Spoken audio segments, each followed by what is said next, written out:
बिस्मिल्लाहिर्रहमानिर्रहीम।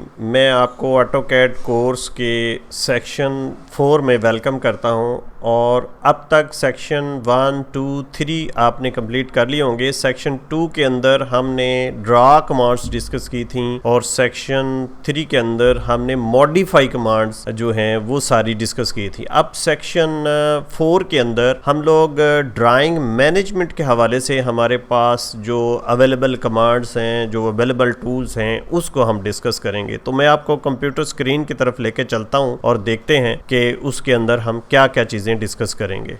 जी, तो यहाँ पर हम अब तक ड्रा कमांड्स डिस्कस कर चुके हैं, हम मॉडिफाई कमांड्स डिस्कस कर चुके हैं और मोर इम्पॉर्टेंटली यही कमांड्स होती हैं ऑटोकैड के अंदर जिनकी मदद से पूरी ड्राइंग बनती है। अब जो इस सेक्शन के अंदर हम ड्राइंग मैनेजमेंट के हवाले से बात करेंगे और हम एनोटेशन यानी अगर आपने डायमेंशंस देनी है, टेक्स्ट लिखना है ड्राइंग के अंदर जैसे यहाँ पे लिखा हुआ है, और आपने डायमेंशंस देनी है, जैसे हम यहाँ पे डायमेंशंस देखें, मैं आपको दिखाता हूँ। ये देखिए हमने डायमेंशन दे दी। इसी तरह लेयर्स क्या होती हैं, उनका क्या इस्तेमाल है ड्राइंग मैनेजमेंट के लिए अंदर क्यों ज़रूरी हैं, ब्लॉक्स हैं, प्रॉपर्टीज़ पैनल है, ये क्या चीज़ें होती हैं, मेजर है, रेडियस, एंगल, एरिया वगैरह निकालना, ये चीज़ें हम डिस्कस करेंगे। और उसके साथ साथ हम पैरामीट्रिक टैब के अंदर यहाँ पे ज्योमेट्रिक और डायमेंशनल कॉन्स्टेंट्स को भी डिस्कस करेंगे कि ये क्या चीज़ें होती हैं। तो मैं आपको सेक्शन 4 के लिए फिर विश करता हूं कि होपफुली आप ये सेक्शन बहुत अच्छे तरीके से कंप्लीट करेंगे। और फिर एक रिक्वेस्ट कि अगर